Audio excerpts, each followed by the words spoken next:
So today I'm super excited for our next guest. I'm going to tell you all about her, but in just one second, I just wanted to take a moment to thank everybody who's taken the time to listen to the podcast, to share it, to give us a review on Apple Podcasts, because right now we're actually playing in 6 continents, which is super exciting because, we haven't been around that long. And I'm really hoping to help build the message about the way that the arts can help empower our lives and just really learn from each other's experiences and help us just have a better time here on Earth together. So thank you so much. And please continue to like, share, and subscribe. So, like I said, the next guest we have here she's amazing. I have been fortunate to work with her a couple of times, and I'm just so excited to have her on the podcast, you guys. Her name is Katherine Vondy. I'm going to tell you about her website now and later, so be sure to check her out, www.katherinevondy.com.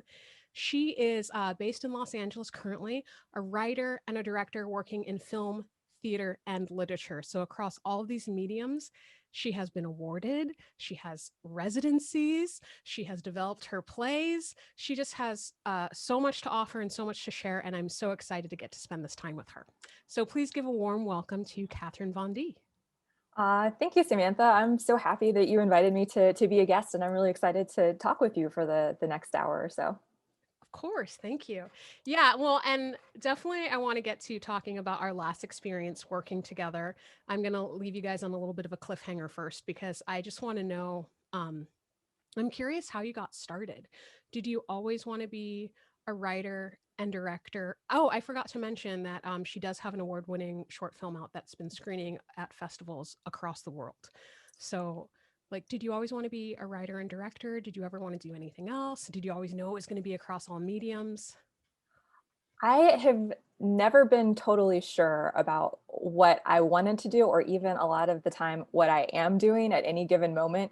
But I do think that at least the writing instinct was there very young. I remember being in elementary school, and one year for my mom's birthday, I think I was 8, maybe, I just gave her a bunch of short stories that I'd written. And I remember writing essays in elementary school about how when I grew up, I wanted to be a writer. And so I think at least the writing component of it was there when I was a child. And then as I became a teenager and a young adult, it kind of expanded into other areas. I did a summer program in high school that was a basically kind of like a filmmaking workshop, and I don't even know why I ended up choosing that. It was just kind of like an arbitrary decision that I made, and then that kind of ended up getting me interested in filmmaking.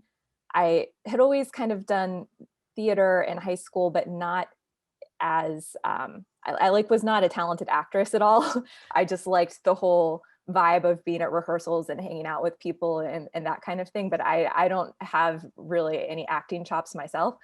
So I kind of was like just dabbling in a lot of things. Continued to like do some theater and some film and some writing in college.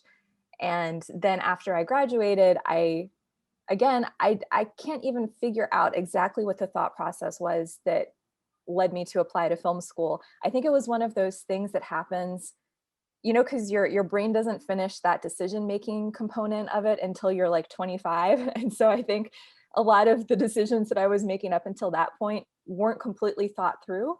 So I applied to film school kind of without knowing why, went to film school, tried to make a career in film for a long time after going to film school, wasn't really getting a whole lot of bites on my creative film work. And so simultaneously, I'd had a lot of friends who were becoming TV writers through their work in playwriting. And it sort of struck me that I could maybe reverse engineer getting a film career by going back to working in theater. So I kind of, at that point, got more interested in writing plays and doing more like theatrical productions.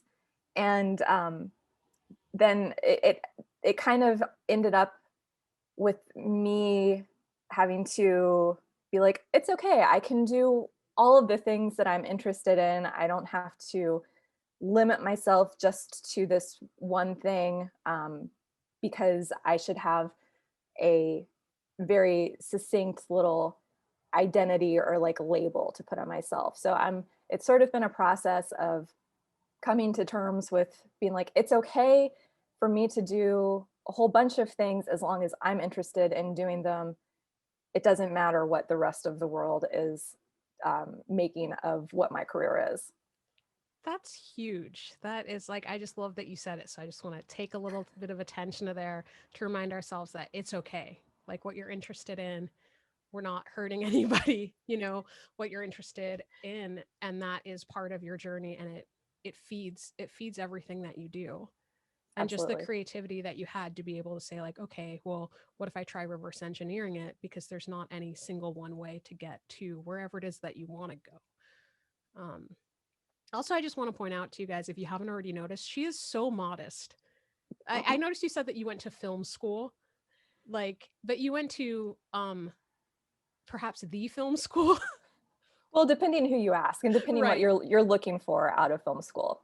Yeah, True. I went to USC. Hmm. So, I can speak at length about that program when I was there.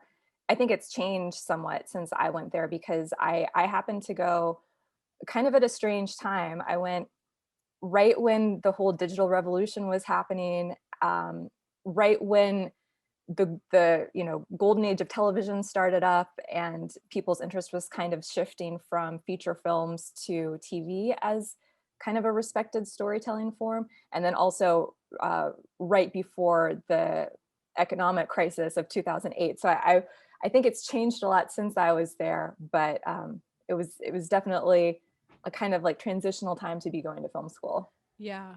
That's a really good point because I also feel like if I was going to theater school now versus when I did, you know, all those years ago, that the way in which I went about pursuing my career would have been so different because now, it's really important to create your own work and you can put things on YouTube and you don't always have to wait for those gatekeepers in the same fashion. Um, and just adjusting to all of those changes.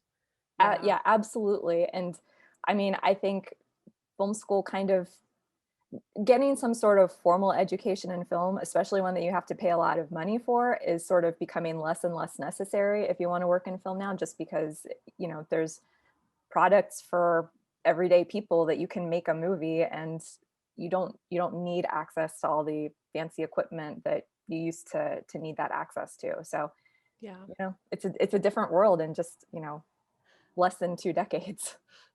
Yeah, exactly. Well, and also too, now that it's what, 2021, it's a different, still like a little bit of that 2020 having to be really creative within the confines of hopefully everybody out there, you're staying safe and healthy as well. Um, I'm curious though, even with all of those changes that have happened in the last, several years with how film is being done and taught, what are there any lessons that really stuck? Um, stay the test of time with you from your experience there? Anything that stands out? I can think of a bunch of them. Some of them might be platitudes and, things that don't sound especially original. But the first one is just the power of tenacity. Because just thinking back to my class in film school, and really kind of any creative group that I've ever been a part of, um, after I graduated, there was sort of like a slow trickle of my classmates out of LA, and maybe I don't know the exact numbers, but maybe half of us from my class at film school are left in LA. Also, side note, not that you have to be based in LA to be a filmmaker anymore, but it's the group kind of winnowed down smaller and smaller, and the people that stuck around are the people that are having growing careers right now and are getting to do the things that they hoped to do, when we were in school. So it really is just kind of a reminder of um, just being dogged and just Yes. not not letting uh, dozens and hundreds and days and years of rejection kind of destroy who you uh, feel like you are and who you want to be. So that's like definitely one lesson. Um, the other thing, which, you know, it's maybe not so flattering to the industry as a whole, but I think there's a lot of executives out there that are not especially creative. And I think that there's a lot of creative people that I've seen get derailed by taking notes from non-creative people and end up making things that they aren't proud of or that they don't believe in. And I think there's a time and a place to make things that you're not proud of and that you don't believe in. Like sometimes it's totally okay to make something just for the paycheck or, because you have some other reason to be involved in a project. Like maybe it's got somebody that you want to meet on it and you just want to like make that connection. There's a lot of different reasons to do a creative project, but if you are doing something that you're doing because you care about that story and you care about it creatively, be judicious about the notes that you take and don't let somebody else transform it into something that you don't want it to be.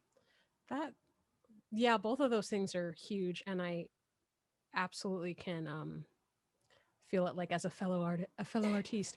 No, and I think anybody who's human, who's going after something, and if the people in power aren't having the same mindset or expertise as you are, and you take their advice, it can be really difficult. I mean, it just made me flash back for a moment, not to get political on this, but I can't help thinking about how, you know, uh, Dr. Fauci, people are coming to him for advice. And sometimes the people who were in charge of him would be like, listen to me instead. But he's the one who studied it. 100%. I love that analogy.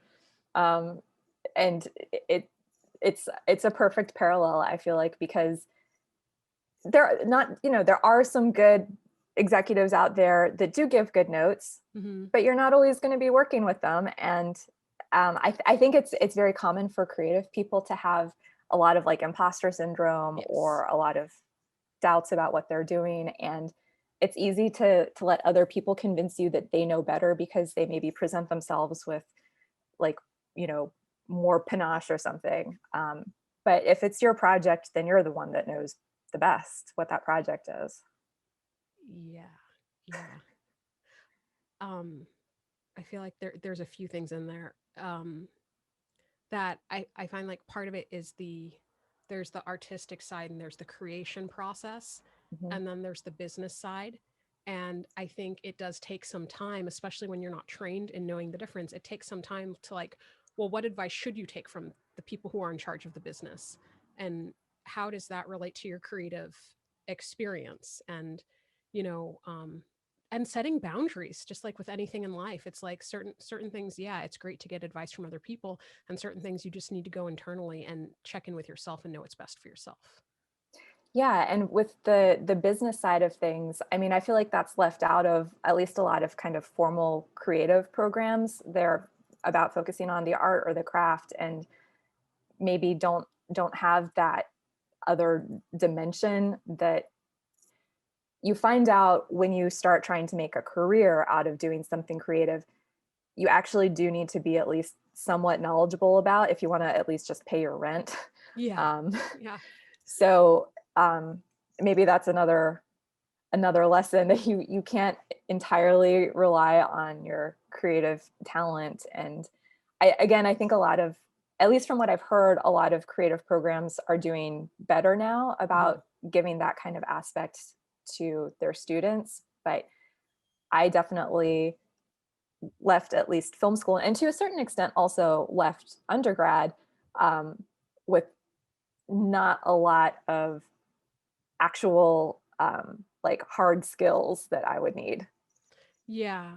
And then I mean too, with some of the ways I would imagine that the business would have changed um in what those skills would be that you needed. But I definitely found that myself too. I found like when I left after doing like regional theater and stuff and some film stuff up here in the Northwest, and when I went down to LA, that was really where my education in the business side was, and learning like the skills to have that resilience, navigating like what advice was important to take and not to take. And it would have been really awesome to get that information sooner. Would have made it easier. But coming back to resilience, I do think that's one of the best things that performing artists and writers and things that it's a skill set that we have to have. in order to continue, and obviously useful for anybody. And so, what are some of the things that you do to help yourself? Do you ever have moments where, like, now you still might feel a little bit frustrated, or is it just like you understand the process and like how dogged you have to be to get what you want? I don't know if this is especially healthy, but I think I've built up a lot of emotional walls that protect me. Just because at this point, I get rejected so regularly.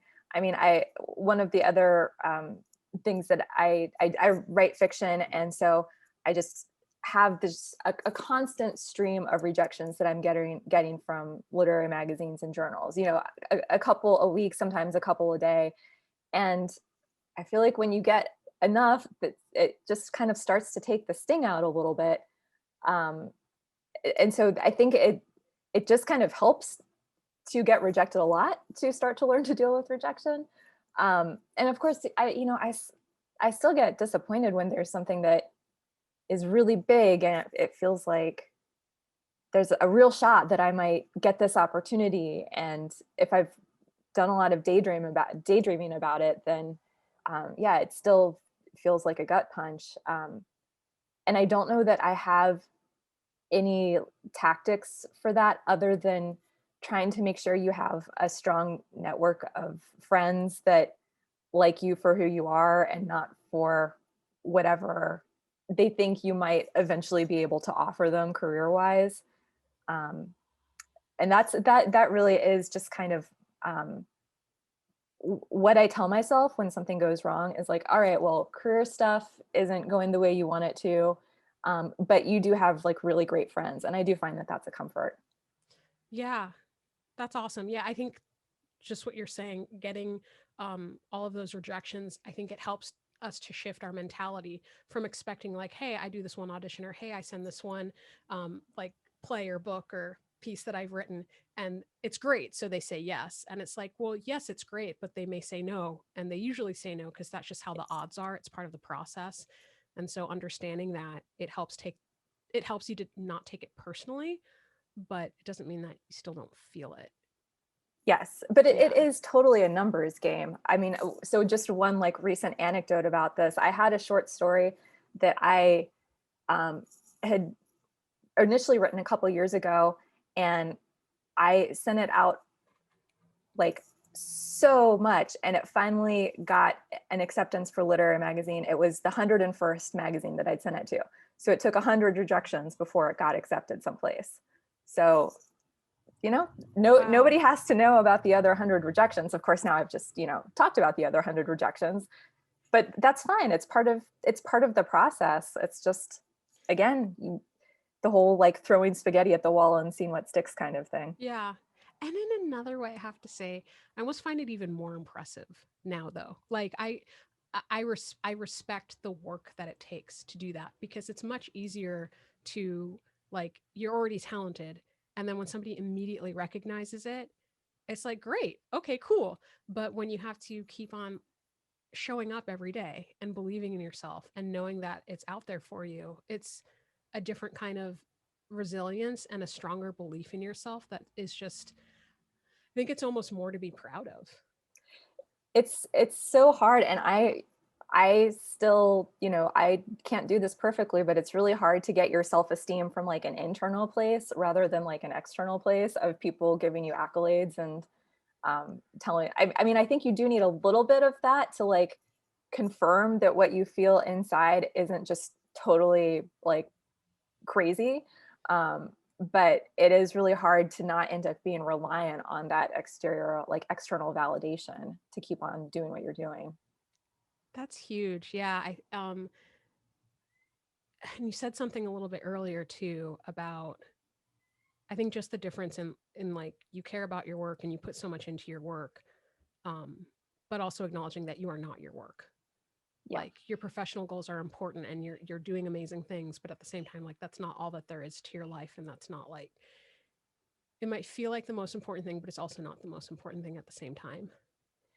Yeah, it's that's completely right. And it's hard to differentiate because I feel like kind of the world that we live in and the society that we live in is one that values these achievements. And, you know, if you die and somebody writes, you know, a little like blurb about your life, they're going to say like, oh, you know, you were this kind of person and these were your accomplishments, and they'll, you know, then maybe sometime like later down, they might talk about like who you were as a person, or like the like the personal relationships that you had that are the things that kind of keep you going. But those aren't the things that are sort of talked about and valued in society in like a celebratory way. It's the accomplishments that are celebrated. Right. And I wonder how pervasive that is in other countries as well. Yeah, right. Yeah. I know. I feel like I want to say, based on no actual data that I have, but I want to say that it's worse in the US than it is in other places, just on like the very minimal traveling I've done. I imagine that it is like to compared to a lot of other places in the world, because, you know, for at least most of my life that I've known the country, it's like it's very achievement oriented. And then Mhm. especially if you're somebody who like you grow up and you're somebody who cares about getting that positive feedback for your accomplishments, it can be like really, really hard when you still don't have that constant flow coming in and make you question um, your self-worth and question your value, and like, well, who are you if these things aren't happening anymore? And um, I know I've definitely personally had some hard times with that when I was in LA, because it's like I was working so hard at it, and I would get things to where, you know, people outside of my situation were like, "Oh, you're doing good," or "Oh, you got that," or "Oh, you got this," and I'm just like, not good. Like I'd be happy in the moment, but then I'd just be like, "Oh, not good enough. Like I'm not living to my potential," and then you get just so frustrated until Yes. you have to remind yourself, like, "Wait a second, I'm doing my best." Like, that's all you can do. You do your best and you keep showing up. Yeah, it's all you can do. And it's such a strange phenomenon. Like, it's almost like once you accomplish something, that accomplishment, if you're like me, maybe that Mhm. Yeah. accomplishment becomes meaningless, and all you can think about is what the next thing is. And you're like, oh, if I was able to do this thing, then it must have not been that hard, or that difficult, or there like weren't a lot of other people that were trying to do it, or something. But Right. like, it's very easy to discount everything that you have done when there's always another thing to be getting to. Agreed. And I imagine it's a bit like um not just how people are wired or how we are wired Yeah. specifically, but you know, I think about that plateau if you're exercising or if you're weightlifting or something, and what was really hard then is easy, and then you need to get to the next weight to feel like you're progressing. And um I think at moments of frustration, it could be good to remind yourself of what other ways you could progress in Yeah. that are within your control. Yeah. And Yeah. sometimes it's just doing something that is like totally random and outside of whatever you think you're supposed to be doing, that is actually going to help you like move forward. Hmm. Yeah. Well, I want to circle back to the beginning when you had mentioned that even when you were young, you always had the writer's, like a writer's personality, or you were always a writer. So, what do you mean when you say you had a writer's personality and you were always a writer? How did that impact the way that you were in the world? It's hard to identify how I knew when I was young, other than it just, maybe it's like a cognitive dissonance thing where I found myself always writing stuff, and then ergo, if I'm always like writing stuff, then I must be a writer. So it, maybe just logic led me Yep. to that conclusion when I was younger. But then I think in high school, because it's kind of like a self-perpetuating cycle, because in high school, because I'd kind of like just always been like, oh, I'm like a writer. I'm a good writer. Like my teachers say I'm a good writer. I like doing it. So in high school, I joined like the staff of the literary magazine, and so that kind of like reinforced those feelings because it was what I was spending a lot of time doing. Um, when I was a junior in high school, one of my good friends that I went to high school with, who is also a writer and is still a writer today, like a very like amazing poet. She started doing these poetry readings at a local coffee shop in my hometown.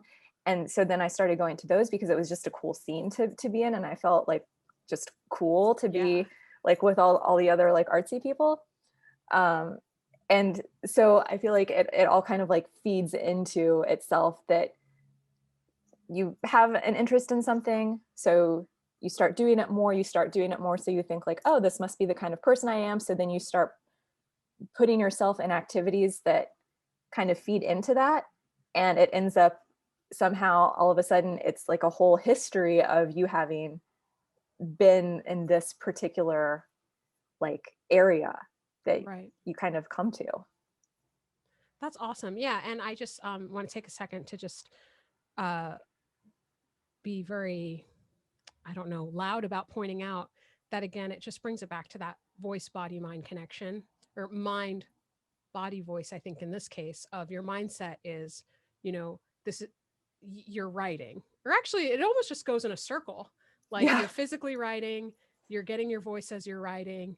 Your mind is like, oh, look at me, I'm writing. And then you keep seeking out more of those activities and keep growing even more into the person that you said that you want to be and that you choose to be.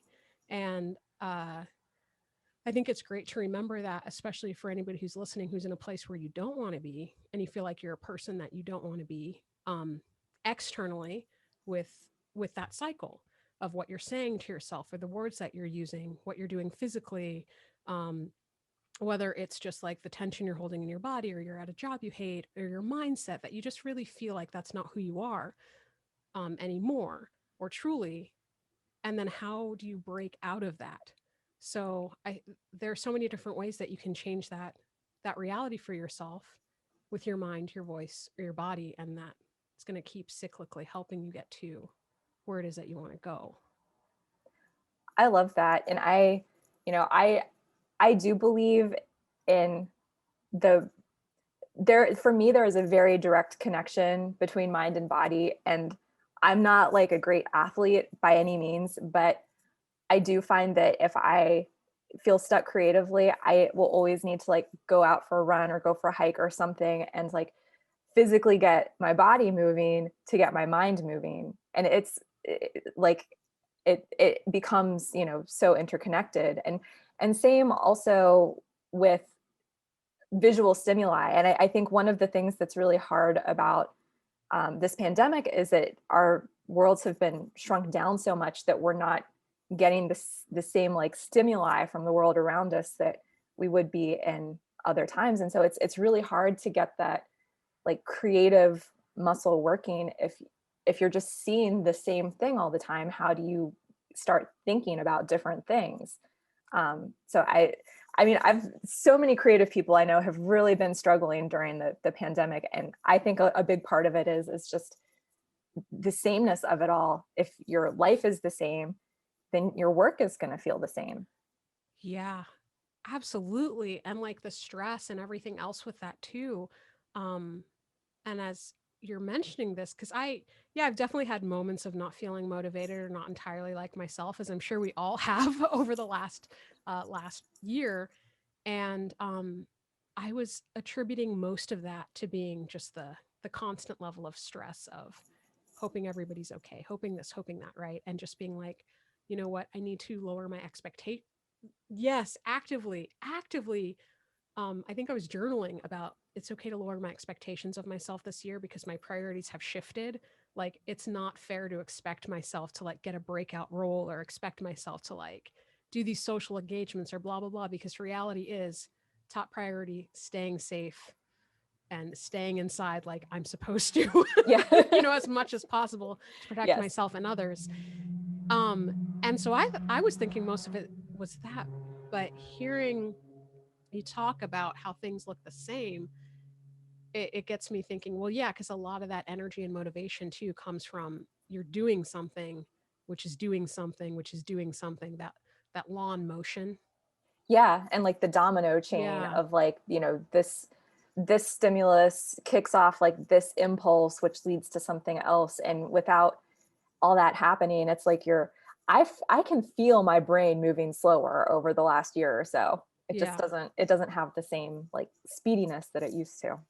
Right, right. It doesn't need to respond to all that extra stimuli. Yeah. Yeah. Yeah. Um, but because I'm always looking at that silver lining flip side, I'd imagine there are still probably some pretty cool discoveries you've had or made while in the confines of the new, like, smaller quarantine world. A lot. Yes, there is a lot that I find to be grateful about. Not all the time, because I still get pretty grumpy a Human. lot. Yeah. But just in like really basic terms, this has made me explore a lot of like the hiking trails around LA that I didn't know about before. And so I've discovered all these exterior spaces that, I mean, I've been in LA now for like almost 17 years. And there's all these like hiking places that I had never ventured out into before. And so now I'm always like texting like my friends from other places and being like, when you can visit again, I found this like great hiking trail for us to go on. So I feel like that's been something that I'm grateful for. I've read just a bunch of books, which is awesome. I love reading, so that I've been able to like focus more time just on reading Do books. you have a And recommendation for our so listeners? yes, so my favorite book that I've read probably in the last year is a book called Trust Exercise by Susan Choi. I haven't heard Um, of it. I think you might really like Yeah, I was it. like, that sounds great. Just the title alone. Well, it's I feel like it's very appropriate for your audience, maybe because it starts off being set in like a high school arts academy, and it's a group of performers and their relationships with each other, and then it kind of evolves, and the book does very interesting things like structurally that Hmm. I think are fascinating, but it also I think will like strike a chord with anybody who's done any kind of performance stuff when they were younger. So that is a great record. I just sent it to a friend for her holiday gift. I was like, everybody has to read this book, and it was recommended to me by another writer friend whose advice I just implicitly trust. So Oh, yeah, it's great. that's awesome. Have you Yeah. read I think I read this during all of the many months of being at home. I think um Big Magic. Have you read Big Magic? I haven't read it, but I listened to Elizabeth Gilbert's podcast that I think kind of hits those same points that the book does. Oh, cool. Yeah, that was a book that I wish that I had read years ago. I saw a friend was raving about it on Facebook, and I thought, okay, I got to check this out. So yeah, I got to check the one that you mentioned out too. I'm sure it'll be great. Cool. It's awesome. Um, so I suppose since we're talking about some of the silver linings of the quarantine time, which I'm using loosely because technically it's not quarantine, but I think you'll For probably me, pick it it still up. is. Is it? I'm yeah. Well, I'm still like just I'm very risk averse, so I'm just not going out into the world really at all. and I 1000% appreciate it. I was just thinking, like, technically I can leave my house, so I don't think I'm actually on a quarantine. But for about, has it been over 9 months? Yes. I haven't left my home for almost anything other than grocery stores and doctor, like, your doctor Yeah. visit. Because we've been taking it super seriously too. Yeah. Yeah. Same. And I went to go see, fortunately, I am able to live close to my mom right now, which has been a blessing, but it's the closest I've lived to her in years and years. And so since I graduated high school, I think it's the closest I've lived to her. Wow. And then of course 2020 and safety, I haven't been able to hang out with her in a couple of months now, just to help keep her safe too. I think we did an outdoor walk, but Yeah. I'm back in the Seattle area, so the weather isn't always like great to go outdoors. uh, but anyway, you guys, that's a little Yeah. insight into my world and into what Seattle is like, if you are not familiar. So yeah, so I will say one of the highlights of this time, it has been getting to work with people that are too far away to normally get to work with, not only getting to podcast in this fashion, but there have been a couple of artistic projects I still got to work on, um, even still. And one of those, of course, you got to know by now, has been with Kat. She wrote a new play, a prequel to Hedda Gabler, and I got to play Hedda Gabler, and it was such a gift. And I just was hoping to hear some of your thoughts on what inspired you specifically to invest the time into this play. What was it about the character or characters, and how did it change your perspective on anything? Yeah. Yeah, totally. And by the way, just because you're also being humble, you were awesome in that role. You were so good.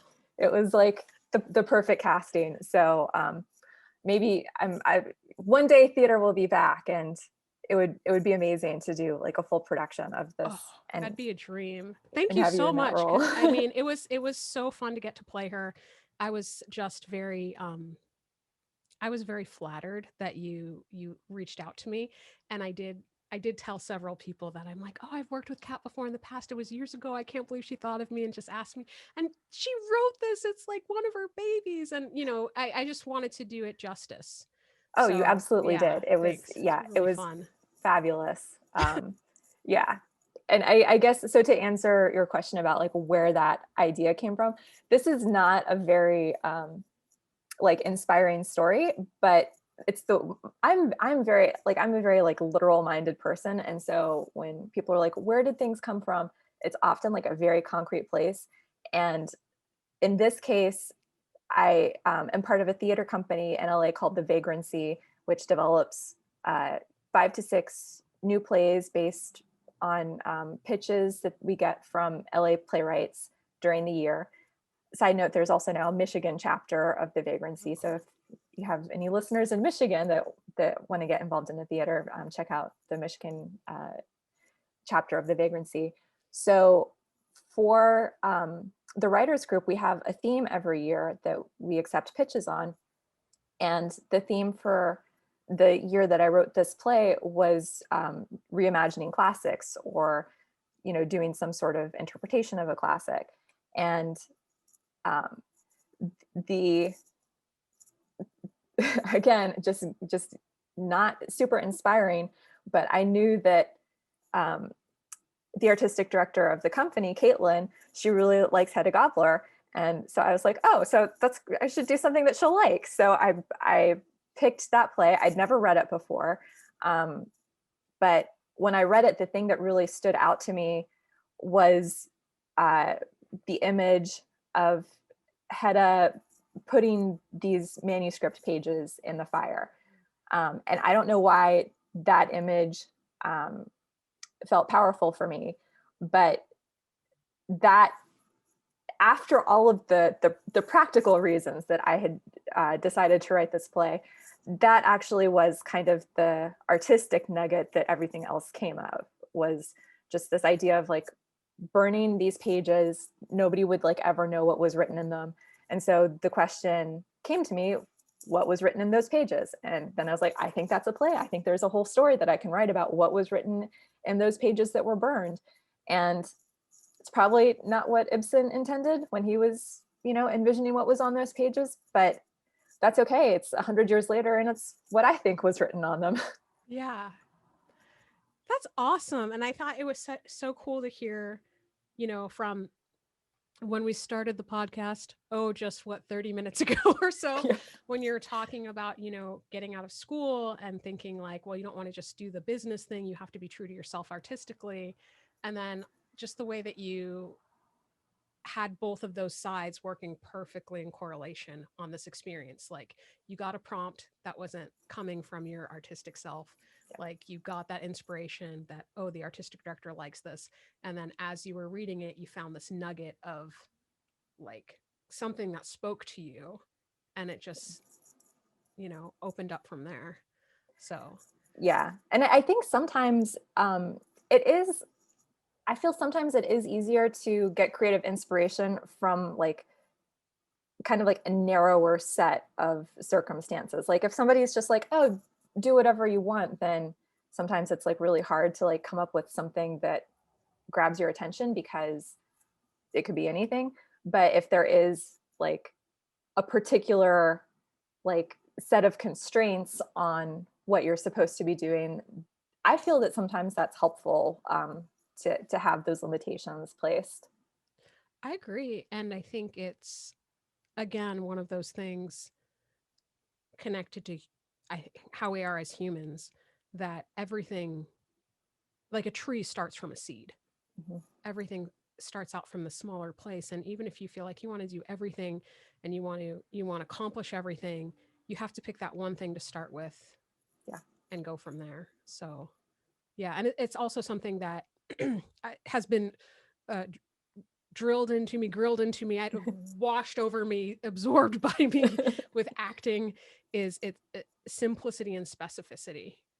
Yeah. Like it's the specificity, and yeah, all about specificity. Yes. Yeah. Yes. There was one thing which I know we had briefly discussed earlier, not on the podcast, but that I felt it was also such a gift to get to play Hedda at this time, because it gave me an insight into one of her circumstances that I would not have had that same insight if it weren't for this quarantine. So the circumstance of her feeling so stuck, Yes. that, and sometimes, who knows what you imagine doing or feel like doing, because you feel like you're about to go, crazy at certain times, just from that level of how stuck you feel. And for me, it wasn't really that bad. Fortunately, I'm very grateful for the blessings that I have, and also it's a limited amount of my life versus how much of her life did she feel stuck, and was there ever going to be any escape, and letting things grow from there. So you, that's such a great silver lining, that you were able to use these non-ideal circumstances to fuel like a positive, to express those positively through like identifying with that certain element of that character. That's so interesting. Oh, I think it's one of the what I found to be one of my favorite things about acting, and also like doing stand up, and when I do write, is, yeah, it's a great way to turn that shit. Sorry for swearing. I like pretty much never swear on this, but it's that way to turn the shit into fertilizer. Yeah. That's that's what you do, which is great. Um, yeah, and that got me thinking too about how empathy is a visceral experience, because so often you can want to empathize with somebody, you can intellectually understand them, but without really being in their shoes, it can be hard to truly see from their perspective, because the way that we see is with our whole selves, our whole bodies. That's how we understand how they feel. It's not mentally. Yeah. And I think that's, I mean, I'm sure there's tons of thought pieces written about this, like more eloquently than I'm going to say it, but I feel like I've heard a lot of people saying that that's something that's kind of like going wrong with the world today, is just kind of a fundamental lack of empathy that people have for others. And I have a solution, and my solution is that everybody just needs to read more books, because I feel like when you don't have access to, all, like if your world is like only so big and you only have access to a certain amount of like stories and life experiences, then the natural way to get access to those experiences is to read more books. And I feel like reading more books will help us in general become like a more empathetic society. I agree. I feel like with film and theater and music, and I mean the arts and books, but I do have a different experience of relating to a character when I'm reading a book versus when I'm watching a movie. I think because it's slower, it takes Yes. more of my patience, Yes. and something about imagining it myself, I think that just integrates it a little bit more. Yeah, I think it activates, you know, I haven't done the brain I know. scans of I'm like, like I need to ask a yeah. neuroscientist sometime. If Yeah, you guys see, know any neuroscientists, or you are one and you want to be a guest, let me know, because we could talk about this more in depth. That'd be pretty cool.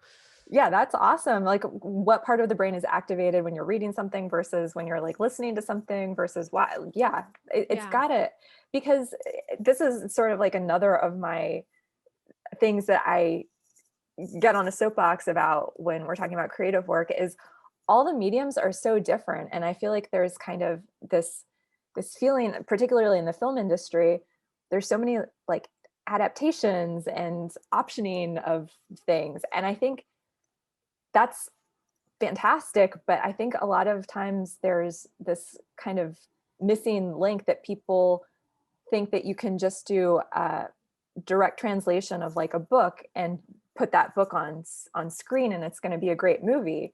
But there is a translation that happens when you're turning something from a book into a movie. And if you don't understand like how the mediums are different, then I don't think you can make that translation. And that's why we have, you know, a bunch of crappy movies of really good books. So That's true. I think maybe only one time I liked the book better. I mean, the movie better, rather. I usually like the book better, or at least as much. I think yeah. there was only one time I liked the movie better. What can you say what it was? I don't You want to. I don't want to publicly crap on a. That's fine. Maybe Maybe I will say email like me later. I tried. Yeah, I'll tell you later. Yeah. I tried reading the book because I knew it was like a highly awarded book, and I tried and I tried and I gave it like 50 pages. Which then I was younger. Now I'm like, I don't have time for that. If I'm not absolutely required to read it and I still can't get into it by a certain number of pages, if I'm bored out of my mind, because I usually am not, then I'm like, okay. Yeah, and I could not. I just couldn't get through it. And I watched the movie, and the movie was still boring to me. I watched the whole thing. So I'm like, I need to know this. People say it's great. What can I learn? That's funny. Right? I might have a different experience now. It's interesting when you see things like, especially with some of the extra time we've had indoors, I've gone back and seen some movies I saw before and the things I see now that I didn't see then. Yeah. How, yeah. Okay, but actually you touched on something which I did want to make sure to ask you was, what it's like working in these different mediums. And what are the challenges and conversely like the blessings or your favorite or least favorite things about working in each medium? I think like for me, the great benefit is that when you get tired or you hit like a barrier or an obstacle in one area, if you've got other things on different burners that you can move to, then it helps me not feel like I'm failing in a particular project if there's another project that I can continue moving forward on. And I think as you say, they all definitely activate different kind of creative muscles. I think obviously for film, you have to think very visually if you're writing a screenplay versus if I'm writing a short story, then it's going to be less, I mean, there's still going to be images in the short story, but it's more about like the wordsmithery of it. Like what words do you put next to each other to evoke, you know, the sentiment that you're going for. But I also think that they're all like intertwined too. And I really feel like, you know, having gone to film school and kind of learned the traditional way of writing screenplays, I think has really helped me as a fiction writer, because without writing screenplays, I don't think I would have understood the need, if you're telling like a long story, to keep things moving, because it's very easy if you're just writing prose to kind of get lost in a flurry of words and not kind of recognize that you have to actually have things happen if you want people to continue reading, and you have to have conflict and you have to have problems, or, you know, at least for most traditionally told like fiction, there's lots of experimental ways that you can write that don't do that. But for what I want to do, which is telling stories, I have to remind myself, oh right, I have to like have a thing happen, I have to have like conflict. And I probably wouldn't be as aware of that if I hadn't gone to film school and, you know, learned that there's this like 3-act structure that like Hollywood movies follow, and here's where the conflict happens, and here's the steps that happen, and here's where the dramatic question is answered. So I feel like that has really helped me. And same working with theater, which I'm presenting it as if it's sort of like a bridge between those two areas. And it kind of is, it's its own thing, of course. But I find a lot of the plays that I write will have, you get to use kind of the visual imagery element of writing a screenplay with more of the like word shenanigans that you might use if you're writing prose. And so it's kind of a way to bring elements of both those mediums into a particular work. And of course, it's, as we were just talking about, it's also like a different audience. And I feel like you can tell this during this time of, you know, a lot of Zoom theater and virtual theater, you can tell it feels different to make something for like a silent audience that's just watching it on a screen versus a live in-person audience. That, you know, there's like a vibe that happens in a theater that I think is part of the performance. And having worked on both, you know, The Snake God of Fiji with you and another virtual workshop that I did earlier in the year, I think it's kind of highlighted how much that in-person vibe is a part of like a theatrical experience that is missing from theater that happens now. Yeah. I I don't know if you saw, I saw an article a while ago that was saying that I think scientists or something had learned that when you're all in the theater, heartbeats will sync up. Oh, I didn't see this. Yeah, and it's just that community, the community feel of being uh, either on stage or on the audience member at a theater. I feel like it's very hard to um, have that same sort of sense of community. That It's, feel. It's a yes. very unique thing to that space. Yeah, and something will feel different in a communal space than it does on screen. And I don't know how to define it exactly, but I've noticed, you know, so the play that you were in the reading of, this was obviously a virtual reading, but I had seen it um, with an in-person reading once before, and it's a different play. I mean, it's always going to be a different play when it's, you know, a different cast and a Right. different director. And that's the great thing about theater, is it is, you know, every version of it is a new version of it. But there was a part of the difference that I really think is the difference between having something that you're viewing on a screen in front of you versus having something that you're viewing in a three-dimensional space with an audience. It just has a different feel to it. Yeah, definitely. I think the closest that I've been at a movie theater to feeling the same way that I felt as an audience member of theater, because it's a very different feeling, like being the performer, I would say, would be when I've gone to midnight showings of movies, or if it was like the one premiere time of a uh, like Harry Potter and the Deathly Hollows Yeah. Part 2, something where everybody who was there really, really wanted to be there, was like a big fan, and it was an event. And then the whole room feels like you're having a slumber party with some of your closest friends when you're back in middle school or something, with like complete strangers. It's Yes. just the feel is so different. I miss that too, like Yeah. the going to a packed movie theater. Or I don't love horror films, but I do enjoy watching horror films in a packed theater, because you hear the audience being like, like, you know, you get that Yeah. like interactive element to it. That would be fun. Yeah, I don't watch many horror movies either, but that almost talked me into wanting to go to one just to hear. Like, I think that'd be pretty funny. Um, Yeah. oh boy, so we are almost at time, and I wanna I wanna ask you. I have to ask you two questions, even if it goes over a little bit. I'll try to be quick. What? So you've been in. You have received residencies. You've been the recipient of receiving residencies, and what is it like to be in a residency, and how has that shaped your experience or altered it in any way? I love it, because I think it kind of ties into what we were talking about earlier with being in new environments, providing new stimuli.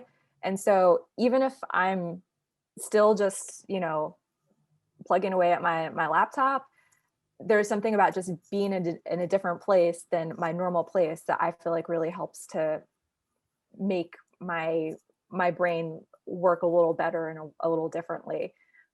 So I am a huge fan. I'm excited. I'm like, okay, well, now that the vaccine is here, like this means travel is sort of on the horizon. What residencies can I apply to try to just like get myself to someplace else and see something new? So I think that's one great element of doing a residency. Also, there's different kinds of residencies, and I've done some where I'm the only person in like a cabin, and I've done some that are bigger and there's 50 artists in different genres and mediums all there at the same time.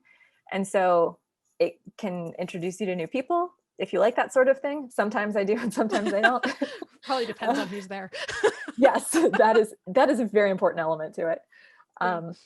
But yeah, for me, it's just getting, and I like traveling. So just having the excuse to go to some random place with the purpose of, oh, I'm going to work on a project here. I think that's a great excuse to travel someplace. Yeah. Oh, very cool. All right. And then one of the main questions of the podcast, which I don't think we actually touched on yet because we had so much to go over, which is awesome, is how has your time in the performing arts helped to empower your life, brought you more of your authentic self, and or helped you through some challenging times in life? Number one, I think, I was talking about earlier the importance of friendships in my life. So almost, I would say probably the majority of my friends are other creative people. And a lot of, when I did have a social life, like a big part of my social life was various writing groups that I'm a part of. So I have a lot of writer friends that I value very much. And so that's been a huge part of just my creative work has created a social structure and a social like support group for me. And that is pretty much like the thing that is worthwhile about life is who you get to meet and who you get to enjoy spending time with. So I think it's definitely helped in that way. And then I think I am an introvert. I'm not very, like, I'm not going to be the life of the party at any sort of event. And so I think that I feel, this might not actually be true, but what I feel is that if I write something or, direct something or I'm involved in something that I feel like is that I have a strong connection to, then I feel like that kind of helps to explain me to people that I might not be able to like show them who I am. But at least if I have, this short story or something that they read, they can maybe get like a sense of me that I don't have the ability to convey, face to face. Certainly like not on first impression. I think, I feel like I need a lot of time to get to know people and for them to get to know me. But having people be able to experience creative work that I've done is like a tiny bit of like a shortcut that I feel like I'm sharing myself a little bit more. So I don't know if that's Yeah. true, but that's how I feel. I think that's, yeah. I mean, I loved your answers. I always love the answers when we get to this question, just not to be biased, but I love that you brought up friendships and the connections and stuff because it doesn't always have to be anything that's more complicated than just your own level of happiness and your Yes. own, like, it enriches your life in this wonderful way. It's a great thing for people to do who are feeling stuck with relate, like, you know they want to make more friendships, or maybe I met people who've met their husbands, or their best friends, or whoever they've met, like, just because they were spending time doing something that, oops, sorry about that. They were spending time doing something that lit them up. And Yes. then when, it's like we're all attracted to each other's light, and I think it's because we're attracted to who you really are, and sharing that. um the what you were saying about when you're writing something, your piece of work, and you feel like it lets people see an insight into you. I remember I had you just took me back memory lane. One of my acting teachers in undergrad, my main acting teacher in undergrad, she had us put two songs on tape for her. we were using tapes then. 2 songs on I remember those tape for days. her, and that really expressed who we were as people. And I love that exercise. I haven't thought of doing that in ages. Like have people, hey, who are you? Put this on 2 songs. And I 1000% agree with you that there's a sort of, there are just certain parts of yourself that you can't really express in regular words. There's another kind of language that shows a deeper sense of who you are or your essence. And it can be a lot easier to express that in another format. I think that's so beautifully stated. Yes. Yeah. So thank you so much. I'm really grateful that you spent the time here to talk with everybody through me. I'm like, it's just me here, but and I'm grateful for your time. I'm really happy to know you. And you guys, again, please feel free to check out Katherine Vondy's website at www.katherinevondy.com. And then as always, if you're looking for a coach to help you with performance skills, whether you're an actor, non-actor, public speaking, professional life, personal development, relationship stuff, that voice body mind connection is super helpful. And I'm always happy to help. So you can reach me at beyondtechniquecoaching@gmail.com. If you enjoyed this podcast, please like, share, subscribe, give us a 5-star review, comments on Apple Podcasts. It really helps get the word out. And like I said, we're on 6 continents. So let's see how long it's going to take till we get to 7. It'll probably take a while. And then of course, if you do have the resources and are inclined, we can always use the help at Patreon to help support the podcast and keep giving us, the upgrades to make this stuff happen. And that's at Patreon at Beyond Technique. Coaching with me. Okay, so the links will be there. Thank you so much, everybody. And please continue to stay safe, stay healthy, and we're all going to get through this together.